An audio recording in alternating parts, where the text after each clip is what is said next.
All right. Here we go, back again on the other side of the coin. All right, welcome back to the other side of the coin, ladies and gentlemen. How are we doing? Oh, we've got another live stream lined up, and I've got a good part of 45 minutes odd with you guys, lovely people in the live chat already, nearly 40. Before we even started, smash the like button. As you know the drill, ladies and gentlemen. Smash that like button. We always try and get 100 likes within the stream. Now, actually, we should be going for 200 because we get a good turnout, and at times we're even getting 300 likes, which is brilliant. And each and every one of you guys, thank you heaps for the 13,000 subscribers. Honestly, I really appreciate all the support you give me and this particular channel. It goes a long way. And yeah, the channel is doing well, and you guys have been the biggest part of the channel. Look, we're going to just talk about everything that is latest at the moment with the transfer market. I don't know how I feel, to be honest. I feel like it's a bit chaotic. I feel like it's a bit, I don't know, maybe lacks a bit of direction.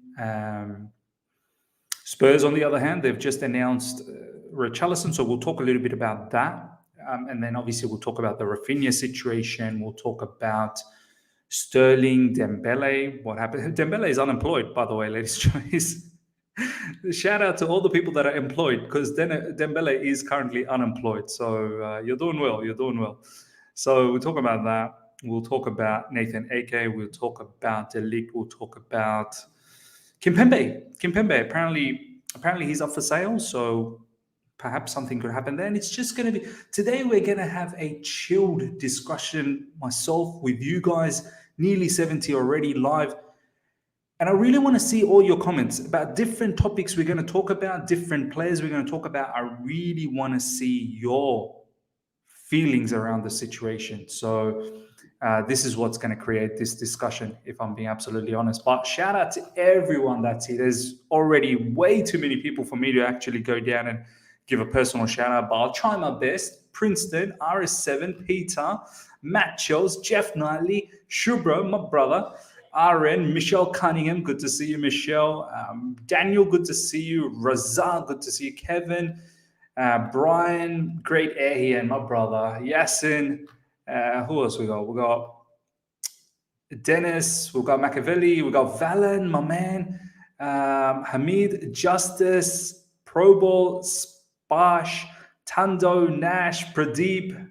It's just mad. It's Alex. Good to see you, my brother Alex.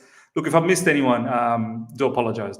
Shadow Rider 0550. Look, let's get the ball rolling. First of all, let's talk a little bit about Richarlison. Spurs are dead serious. There's a lot of things that I really liked about Spurs in this particular transfer window. They've been efficient. Whenever they've locked in a target, boom, it was done. I can't remember there was a dragged on saga for them, for any of their players that they've got. Perisic, out of nowhere. I thought we were in for Perisic. I had no idea that Spurs were in for Perisic. I mean, I understand it. Antonio Conte, he's got his history with Perisic from Inter Milan, so I kind of understand that. But they snapped up Perisic very quick, and maybe to the detriment of us being in sanctions. Had we not been in sanctions, maybe there could have been a bit more of a tussle. But then again, we're not doing well in tussles at the moment. But look, kudos to them, Perisic. Basuma, boom. Like literally the news fell, and within a couple of days, he was a Spurs player. Foster, I mean, he's a backup keeper, so that's fine. There wasn't much of a scenario over there. And now with Richarlison, there was so many tweets from Simon Phillips saying we are massively in for this particular player. And it's probably true. We were. If that was one of the players that Thomas Tuchel wanted, apparently, because he's got the dog in him, he's got that dog attitude in him, isn't it a bit of a shame that we've lost him to Spurs? I mean, I'm okay with it. I'm not advocating for Richarlison 1B. No disrespect to the player. He's a very good player.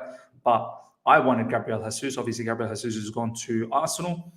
And then I was more focusing on, Sterling and Raphinha and Dembele and whatnot. So I wasn't really focusing on the Richarlison side of things. But the word in the street is that we were interested and we definitely tried to hijack and we failed. We failed. Once again, Spurs locked in the target. They went in and they did not allow for this particular hijack to happen. So I have to say, Spurs, they must be respected next season. They really do. Antonio Conte is so focused. He's got the blinkers on. He's only looking at his team and looking straight. He's going to take the season by storm, and he's setting up for Champions League as well. He's setting up for all the cup competitions. Kudos to them. Kudos to them. And we'll see what we can do. We have to be ready. We have to be ready. So that's a little bit about Spurs. That lineup, do you know what I mean? Son, Kane, Kulusevski, maybe Son, Kane, Richarlison, maybe Kane, Richarlison, Kulusevski. Like, that's a good variety there. That's a good, decent variety. And Richarlison is a very good Premier League player. Interesting how some of these clubs, even us, including us, we're trying to aim for more Premier League players, which is, I suppose, seems to be the policy in recent times. So, look, a little bit about Spurs there that I wanted to sort of get out of my system. I can see a lot of you guys are sort of saying, yeah, Richarlison is overrated. Look, I don't know whether he's overrated, underrated. I think he's a decent player. I didn't want him for Chelsea. That's fine, but I'm not going to go out there and say he's a bad player. Concierge of Crime, good to see you, my man. Brazilian Tier Walcott is Richarlison. Come on, man. Come on. Richarlison is probably... Look, Theo Walcott had his skill set, but I think Richarlison's better in terms of the overall package.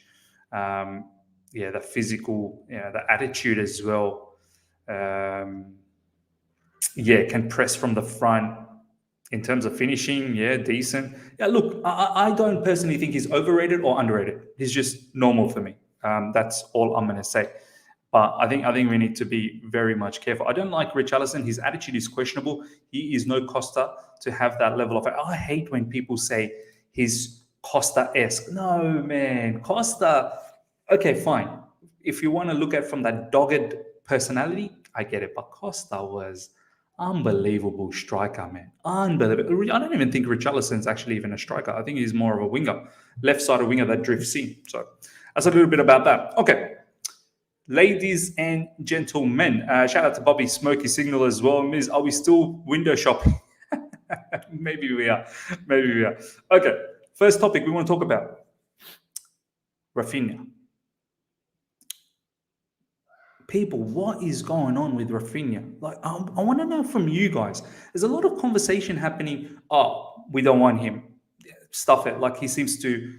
either you want Chelsea or you're nothing. Look, for me, it's not about that. I need to explain this, right? I need to give you guys my feeling first, and then I want to hear what you guys have to say. I 100% understand we may not be first preferences for many of these players. Do you know what I mean? And top quality players, that is. I completely accept that. They could possibly want to go to Real Madrid. They could possibly want to go to Barcelona. They could possibly want to go to Bayern Munich, so on and so forth. So I understand not every target that we possibly might have would like us as their first selection. That's okay. With Raphinha's situation, however, this is what bothers me. I have to say, kudos to Todd Bowley. Honestly, Todd Bowley saw an opportunity that Barcelona was just sort of, messing about a little bit, faltering a little bit. And he went in. He asked Leeds, how much do you want? Leeds said X amount. He said, I'm bringing the money tomorrow. And he actually brought the money tomorrow. And Leeds said, hallelujah. Okay, there's a deal. You can talk to the player. We talk to the player. We talk to the agent. Agent goes, Deco. He says X amount of money, X amount of terms. We say, no problems, here it is. And the agent talks to the player and they're like, yeah, okay, this is all right. But here's the problem. Deco then spends nearly 24 hours at Barcelona trying to convince Barcelona to take his client, because his client absolutely only wants Barcelona. Here is my first issue, is that this whole thing is so public. I know a lot of people say, but Miss, Eden Hazard's, always desired to play for Real Madrid. Cesc Fabregas always desired to play for Arsenal before he came to Chelsea. But it was never that open and public, and it wasn't like, Eden Hazard at the end, in his final season, he started really talking about Real Madrid. But prior to that, it was like, yeah, I want to go to Real Madrid. But it wasn't like as if he was doing his level best to get there. Says Fabregas, well, yeah, I'd like to go to Arsenal, but all right, Chelsea's here, let's go. I thought at least Raphinha would say in this situation, do you know what? Yeah, I like to go to Barcelona, but those guys, I'm not really sure what they're doing. Chelsea's really interested in me. Chelsea wants me. Like, they want to make me one of their key signings. I thought he might just say, do you know what? I like the desire of that club. I'll go for it. He didn't do that. Instead, his agent went and tried to convince Barcelona. And now it's to a situation where apparently Raphinha might stick around for a little bit. Apparently Raphinha might just be patient to see whether the economic levers, which is going to kick in today, apparently, will allow Barcelona to purchase Raphinha. How they do all of the deals, I don't know. They've got plenty of players that they have to register. How they're going to do Raphinha, but it looks like Raphinha is going to be patient. And this is my whole issue with the whole Raphinha thing. We are showing all the desire to buy him. He's okay with it, but he really wants Barcelona. Now, by chance, if he does end up at Chelsea, I've got no doubt he's going to be putting his head down, and he's gonna work hard, and he's going to be professional. I've got no doubt about that. I'm okay with that. But some part of me still has an inkling of a belief that whenever there is another next opportunity to go to Barcelona, he will tell Deco to find that solution to take him there, whether it's after 12 months, after 24 months, whatever the case is, it will happen. So are we actually going to get a player that is completely zoned in on Chelsea? Do you know what I mean? Like, that's the only thing. Now, let's see what you guys have to say. Valen, thank you so much for the super chat. Barca won't win the league. They won't win the Champions League. They couldn't even win the Europa League. They also in debt. Wonder why Barca?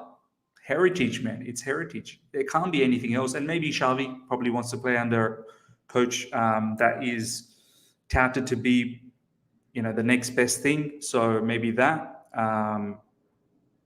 Besides that, yeah, you're right. I mean, we are probably in a better position than Barcelona, financially and in a sporting sense as well. Like, we are going to be competing in all fronts. I don't really think Barcelona is going to be competing in all fronts. I think Real Madrid are still a stronger team with the midfield that they've done. So, look, that's just my feeling at the moment. Let's see what else you're saying. Bobby Smoky Signals. I'm tired of Deco and Raphinha. He doesn't want to come to Chelsea FC. RN is saying, I still want him to come to Chelsea. He can have 100 preferences, but once you sign the contract, I want 100% commitment to the club. Look at Fabregas signing. Now we sing songs in his praise. Look, RN, I completely hear you. I get you, and I completely hear you. 100% commitment to the club, I have no doubt that Raphinha will give us that. But how are you going to feel at the end of every season, let's say, where there's rumors again, Raphinha's agent Deco is talking to Barcelona? Do you know what I mean? Like, this guy could possibly look at somehow getting to Barcelona. He may not. He may fall in love with Chelsea Football Club. But the way he's moving now is like, I'm not. It's like I'm that guy just in the corner waiting for this girl to be my girlfriend, and then this girl she's flirting with this other dude, and I'm just waiting, I'm just hoping. Like, I'm ready with food, I'm ready with the beverages, I'm ready with flowers, but she's like, yeah, I see you, you're good, but let me see if that guy's available first. Like, I don't feel good about that. So, at least I would have liked if that girl had said, hey, do you know what? I was interested in that guy, but you're trying. You're working hard for me. I will give you a shot. That's just the way I'm looking at it. But maybe it is a bit sentimental. Maybe it's not. I'll see what you guys have to feel about that. Alex Abhishek Matthews, thank you so much for the super chat. I'm with Raphinha here. This is the time he can dilly dally. If he commits to Chelsea, he has no choice for the next 2 years unless he does a Lukaku. I mean, these days I don't trust any players anymore. I'm telling you right now. Like I'm not gonna go out there and go, put my head out there. Oh yeah, this guy's gonna stay with Chelsea Football Club till he retires. Nah, man. After what Lukaku's done, these players are there. They're there for themselves, man. They're there for themselves. That's why I don't want to idolize any of these players. The Red Wolf, thank you so much for the super chat. He had an agreement with Barca since Feb. There you go. That's the other thing. I think he's trying to honor that. Shouldn't we love the fact he will honor any agreement he has made? Yeah, perhaps. You're right. Look, at the end of the day, if he ends up signing with us, no one's put a gun in his head to do that. He's basically done it because that's what he wants. But I just don't want it to be the case that he thinks there's no scope of Barcelona getting him and he's now looking to... Why not just stay at Leeds then? Why not just stay at Leeds until Barcelona can do that deal for you? Because you're not being forced out of Leeds. Leeds are still in the Premier League. Why not just wait till when, Barcelona can actually do this? Maybe Barcelona can do this next season. I mean, are you desperate to leave Leeds? That's the thing. Digital Film Reviews, good to see you, my man. Thank you so much for the super chat. Miz, it's obscene. I've never seen a player twerk so hard for a club that can't afford him. Good efforts by Bowley, but this deal has soured for me. Look, this is the thing. It's a mixed feeling for everyone. Some people are okay with it. Some people are not. Some are, emotionless. Like Raphinha can do whatever. Raphinha can twerk for Barcelona, whatever he wants to do. But if he signs a contract with us, he's our guy. Like, yeah, there's different perspective, and all is okay. But yeah, I'm like you, Digital Films. Like I'm a little bit soured by the whole situation. Matt Chell's good analogy, Miz. Look, that's the way I look at it. Shubra, experience speaks for me. I'm not gonna lie, that stuff has happened to me. Younger days, you're going to a club, you're trying to hook up with someone. There's certain times where you don't get straight away. You have to wait. You have to be patient. And I think this is what's going on with Chelsea at the moment. They want to be patient, but I saw some reports lately saying that Top Bolly don't want to mess around. Like he wants this to happen. Either you say yes to us or you move on. So we'll see what happens. I prefer Anthony. He's more explosive. I think Man United's probably interested over there with Eric Ten Hag being there. So I don't know what's going on. Okay, good segue. So that's a little bit about Raphinha. Let's talk about Dembele. This guy is unemployed. I don't know what is going on with this guy. This guy's agent. You look at Raphinha's agent. Yeah, literally working hard, big time to make things happen. And then you look at Dembele's agent and you think, what are you doing, brother? You're not working hard for your client. Your client is unemployed. How could you let that happen, my man? Why is your client unemployed? Why aren't you going out there and shopping and looking at places that you can go? So Dembele is the same as well, not completely same. Here's the difference between Dembele and Raphinha for me, and you guys might see it in a different manner as well. Dembele also wants Barcelona. But there's a caveat here. Dembele also wants money. It's not just Barcelona. Raphinha, on the other hand, it's Barcelona. Yeah, sure, money, but money, we're matching the money as well. And he's agreed money factors with Barcelona long time ago, as some of you guys have already said that. Dembele, apparently, I don't know whether this is true or not, the latest offer that he got from Barcelona is apparently less than what he's already on with Barcelona. So how's he going to accept that? Do you know what I mean? My thing with the whole Dembele situation is, why haven't we gone in hard? Why haven't we just said, listen, Osman, sit down. What did Barcelona offer you? Okay. What do you want? Okay. Let's come to a middle ground, because I ain't giving you what you want, because you want a ridiculous amount of money.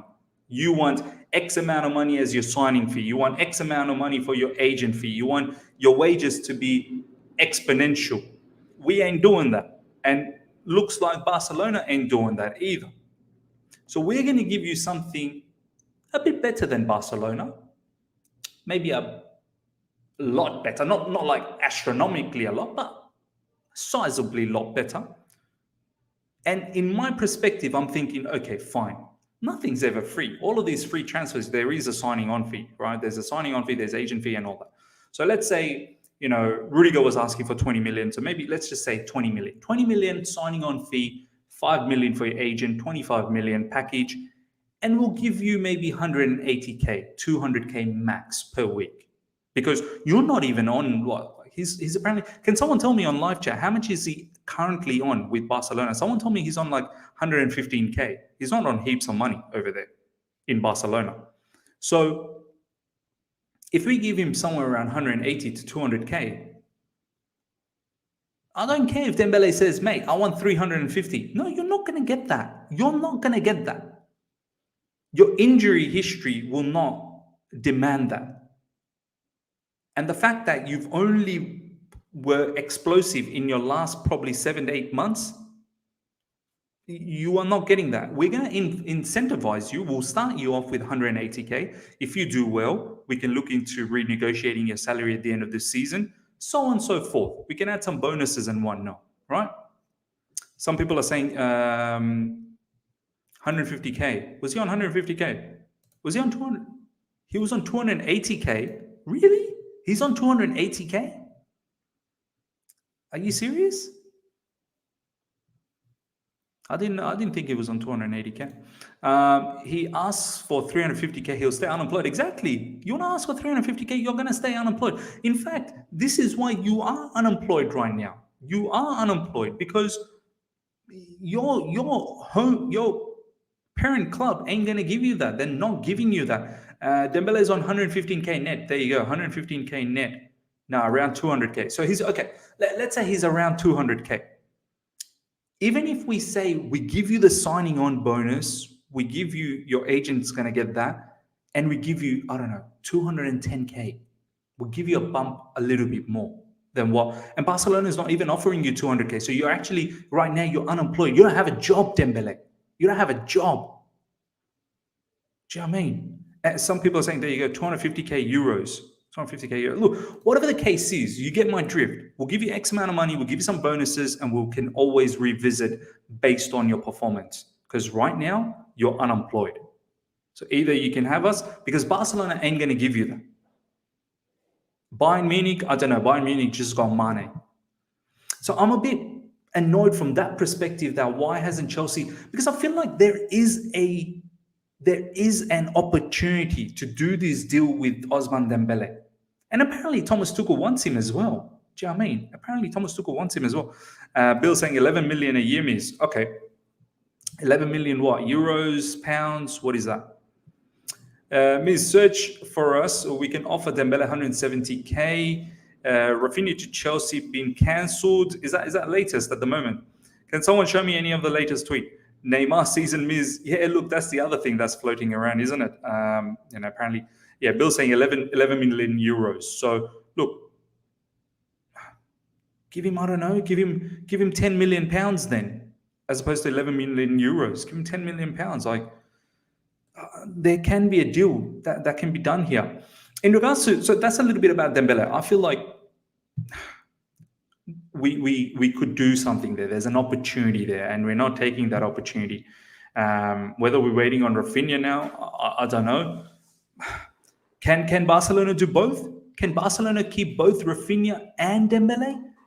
I don't know how this is all going to happen. I really don't know how they're going to make it happen. Apparently, they will renegotiate with Dembele again, and they will try their best to sign Raphinha. So I don't know. Let's talk a little bit about Neymar now.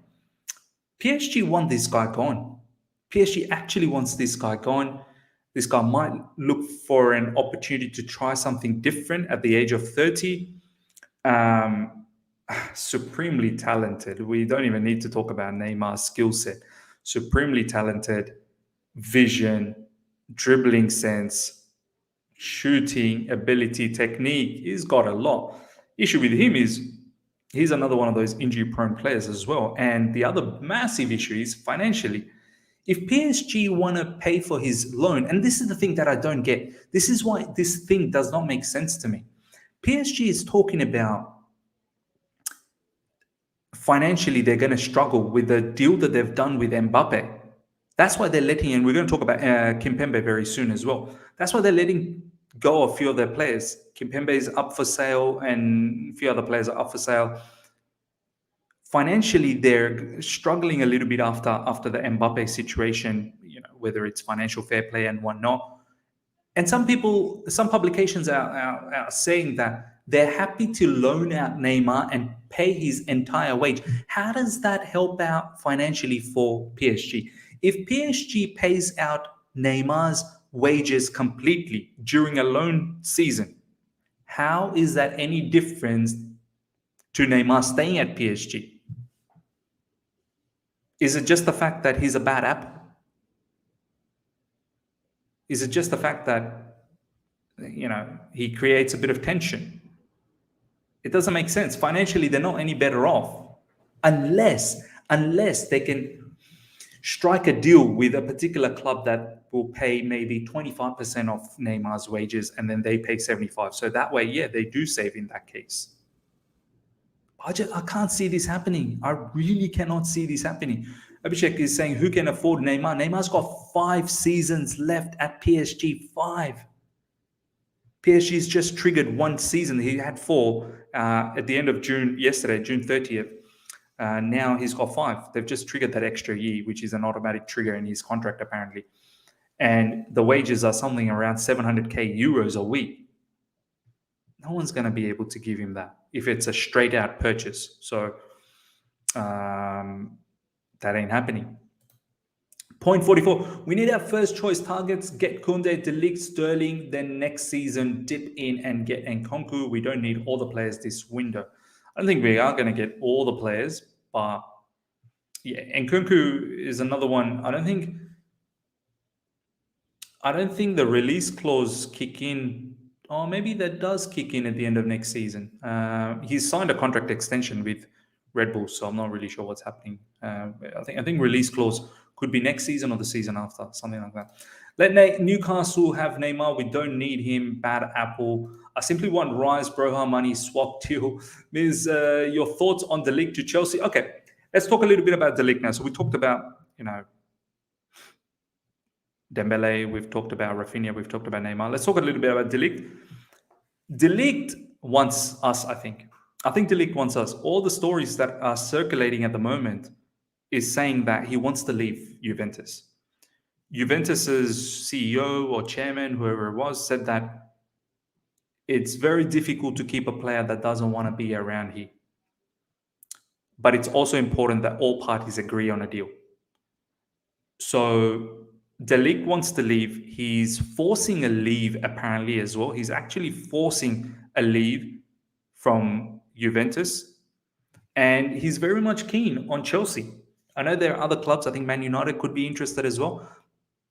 But I would think you would choose Champions League football. I know you've got Erik ten Hag in Man United. I understand that. But how could De Ligt go from Champions League football with Juventus and Ajax before that to now Europa League football with Man United? And Man United are already struggling with doing the deal with Frankie de Jong. So even though that's going to happen, but I think De Ligt would be a great fit for us, whether it be a back 3 in LCB position or even maybe in the center of the CB. And if it's a back 4, he would be perfect in the back, the 2 defenders, along with, let's say, Thiago Silva or if we get Koundé or whoever else, right? And sort of together with this news, Juventus wants one of our players. Do you know what I mean? They're very much interested in Christian Pulisic and Timo Werner. So we should be able to do a deal here. We really should be able to do a deal here that take one of our players, Christian Pulisic or Timo Werner. Their stocks are quite low at Chelsea Football Club. So they're still good players. So don't lowball us. These Italian clubs, they like to lowball teams. Don't lowball us. And at the same time, don't try and sort of rob us with De Ligt, because that's what they're trying to do with the De Ligt fee. Apparently, they value De Ligt at £102 million. 102 million, which No way, Ligt, you're not worth that much money. Do you know what I mean? The last one that I saw, I think it might have been from Dimarzio, was about 70 million euros. That's probably right. That's about 60 million pounds. That's probably right about the Ligt. So take one of our players, Christian Pulisic or Timo Werner. Christian Pulisic, Timo Werner, probably 35 million, 40. Christian Pulisic, probably a little bit more than that, 45, 50. You're going to get that American fan base.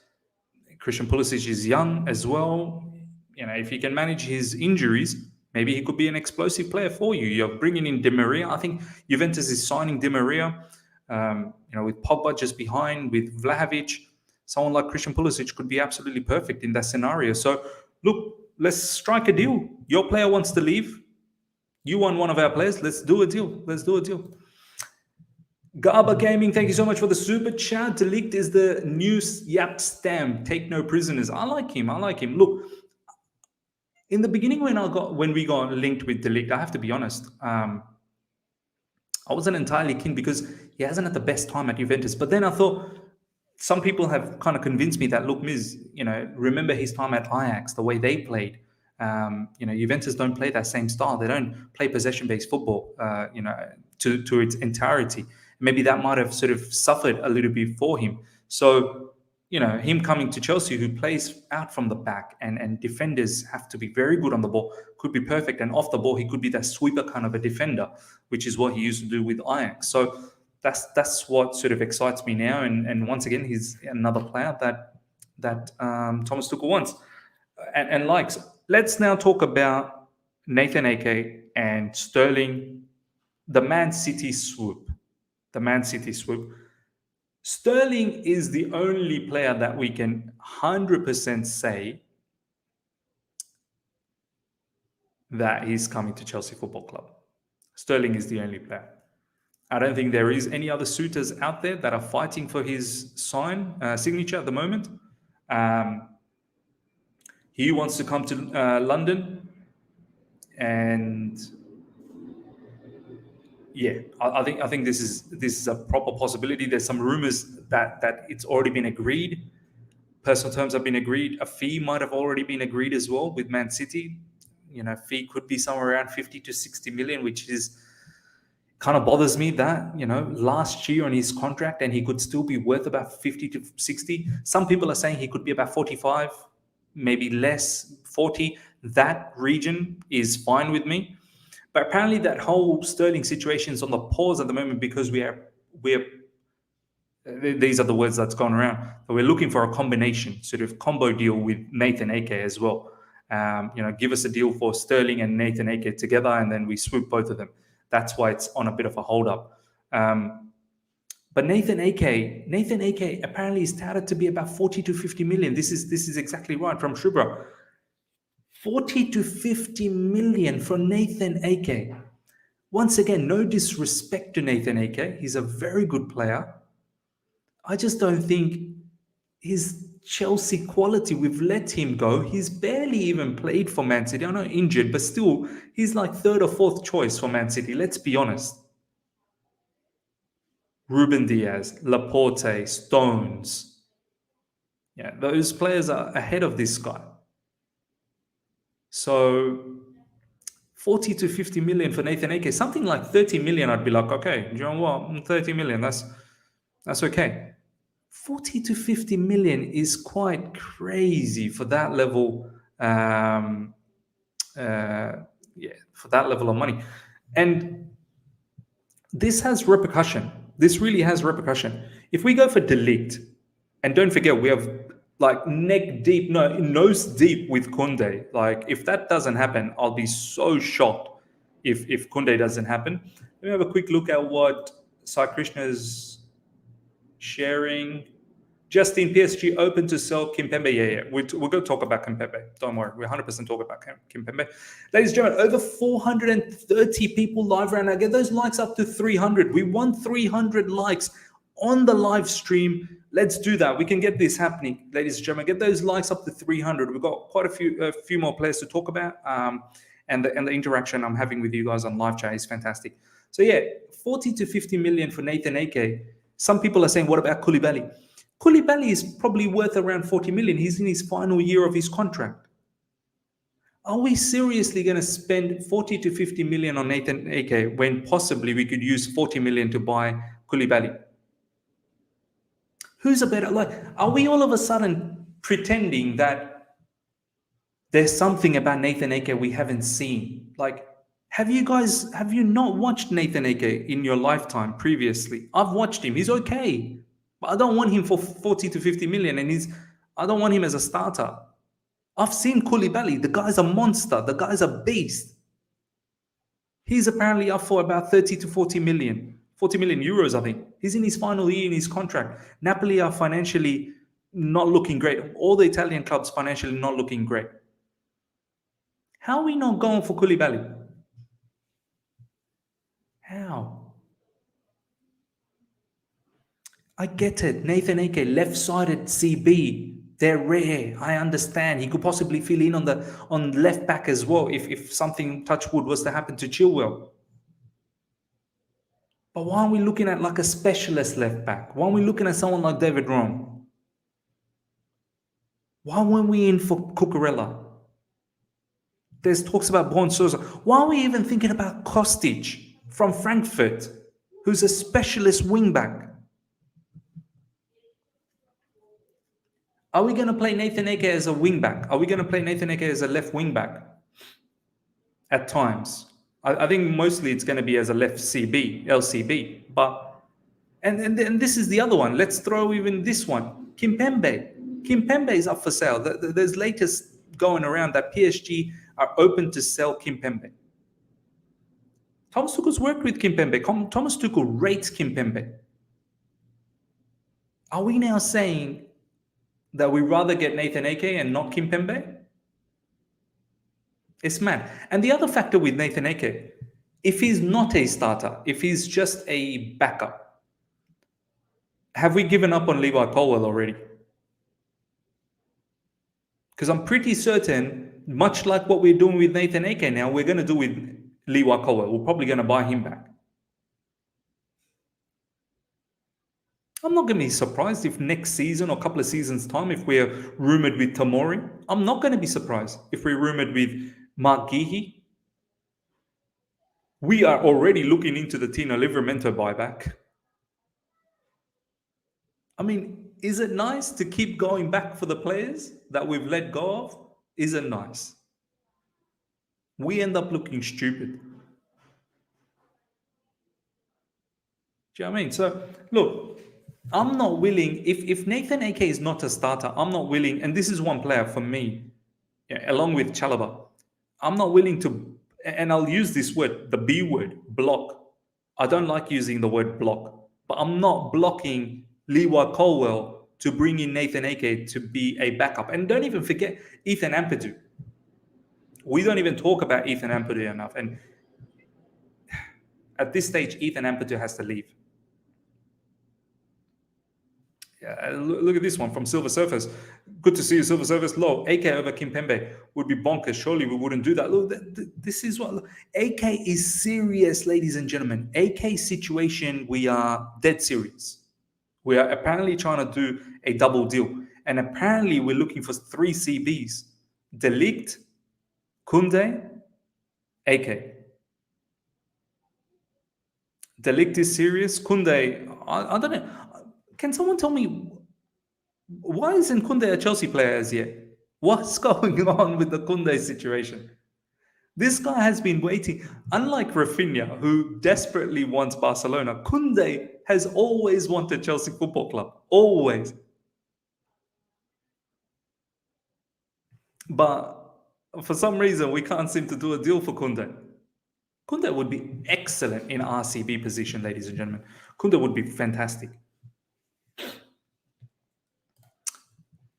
LOT, Tomori, Chalobah, Ampadu, greater than Koulibaly, AK, Koundé.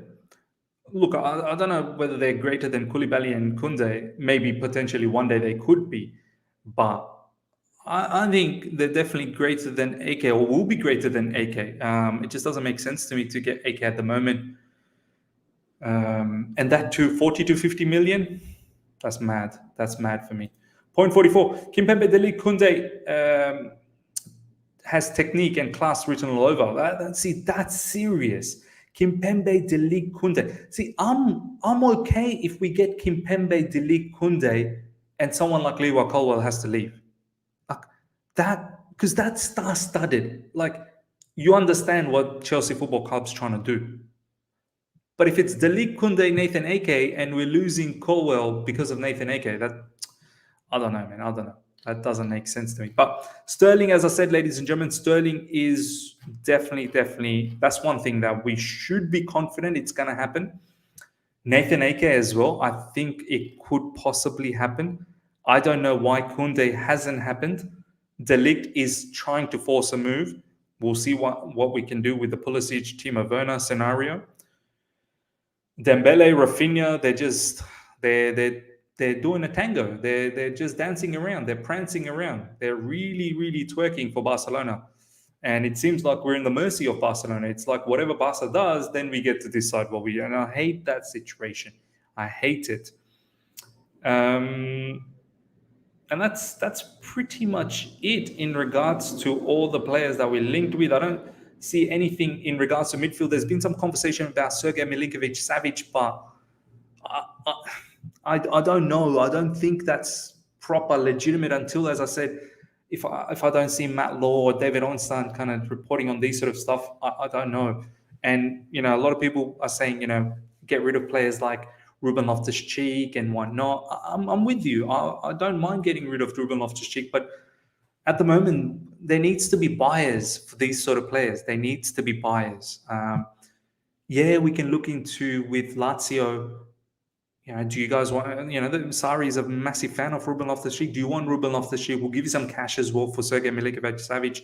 You may want Emerson as well. They linked with Kepa too, because Sarri, likes that kind of a goalkeeper. Perhaps we can do that. But if Savic comes in, what happens? Like, what's the dynamics of the midfield? Do we go into a three-man midfield? So it's all a bit strange. But yeah, let's see some of your comments before we wrap things up, guys. We've got 475 plus, nearly 500 live. Let's get those likes up to 300 minimum. I know you guys have been having a ball in this particular live stream. The comments are flying in thick and fast. Smash that like, get those likes up to 300 immediately if you're enjoying this. And I know you are. So let's take some of your comments before we wrap things up. I've got a recording with All You Can Eat Chelsea today sometime coming up very soon. So I do have to get ready for that. Philip Smith, Manchester United, Manchester City, Liverpool, and even Spurs and Arsenal are getting stronger. What are Chelsea doing about that? Nothing hasn't got no intention of spending any money. Look, and this is why I started the show today by saying that I feel like it feels a bit chaotic for us. We need a director of football. We badly need a director of football ASAP, because as great as Todd Bowley has done, he's been very proactive. He's been picking up the phone, contacting every agent out there, which is great. But I feel like our direction, some of our negotiation tactics is a bit weird. It's too public. Everyone knows everything about it. Whereas Spurs, boom, boom, boom, boom, boom. We need to be like that. And I feel like once the director of football comes in, look at Spurs with Paratici. I think that's his name, Paratici. Look, he's doing his job. He's doing his job, and he's picking up deals nicely. Ivan Perisic was a free. I think there was some signing on fee and whatnot, but it was very minimal. Basuma was 26, 27 million, something like that. Foster wasn't that expensive either. And Richarlison was 60 million. So they've not even crossed 100 million, and they've got 4 players, and apparently they've got a 200 million budget, something like that. So he's done well. Tim B, thank you so much for the super chat. People running Barca are crooks, 100%. Man, I don't know what they're doing there. I really don't. They're selling off their TV rights to register players. Just understand how deep that is. Breaking news, Roman Abramovich, Son will be buying Chelsea. Son will be buying back Chelsea in 10 years' time. I would love to see that. I'm all up for that. Can you imagine? Junior Abramovich coming in. I don't know why people are panicking. Relax, we'll get our players. Look, I'm not panicking at the moment. I don't think I've completely panicked. I was more worried, with our preparation, how we sort of leading towards the next season. I'm not panicking. I'm pretty certain we're going to get our players. Top Bolly will do that. He'll ensure Thomas Tuchel gets his people. I just wonder how our preparation is going to be. And I'm just, Spurs are getting all of these players before preseason. Conte is going to come into preseason and he's going to drill these players, absolutely get them ready for the next season. And we already know what madness Liverpool and Man City are up to all the time. Now throw in Spurs. That top four situation becomes hard before you even can think about chasing for the Premier League. So, yeah.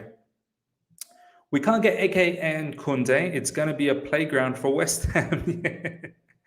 Yeah, all these young players. But I have to say, though, AK is well experienced in the Premier League. Do you know what I mean? Like, he's played plenty of Premier League games for Bournemouth. Mostly for Bournemouth. He's played bits and pieces for Chelsea and obviously bits and pieces for Man City. Kunde, he's well experienced as well. He's played Champions League football, Europa League football, La Liga. So I know these players are young. Nathan Ake is 27, so I wouldn't call him heaps young. Kunde is young. I think he's 22, 23 or something like that. Could be wrong. But they got a hell of a lot of experience. I meant their height. No. Yeah, all of these players that are good with their leap. Like Nathan Ake is very good aerially as well, and so is Kunde. But I hear what you mean. Yeah, West Ham, throw in those free kicks and corners, why don't you? Bobby Smokey Signal News. I'm offering my services as sporting director of Chelsea for Chelsea FC to clean up this awful mess. We need that. We need that director of football ASAP, man. We do need that big time. Greater Hembasa with two positives in terms of balancing the books today. Kessie and Andres will be registered next week, as reported by Gerard Moreno. Well, there you go. We'll see what they do in terms of transfers. People wrongly assume Kunde is bad in that air and weak because he's... Yeah, that's exactly what I said. I don't think he is bad. Kunde's quality in the air. Damien Duff, what a player for Chelsea. Come on. If someone Malanksa ends up staying at Chelsea and Colwill and Ampadu leaves, that will be mad. There you go. And that is spot on. And on that note, we are going to end that show. Ladies and gentlemen, hope you guys have enjoyed this. Still over 420 live. We're only about 26 away from 200 likes. Let's get to 200 likes. Let's get to 200 likes on the live stream. Hope you guys have really enjoyed this. Always appreciate the support you give me. I'll see you guys for a video later on today, UK time, 9:30 p.m. to wrap things up on all the latest news on Chelsea Football Club in terms of transfers or whatever, anything breaking that's happening. So we'll do that. So make sure you do have your notifications on for that. And then we shall be back tomorrow, by God willing, and that we will have a live again. And hopefully... Can we get some here we go? I am thirsty for some here we go. Fabrizio, you are not giving me any here we go. Till next time, everyone. Hope you guys have enjoyed this. See ya.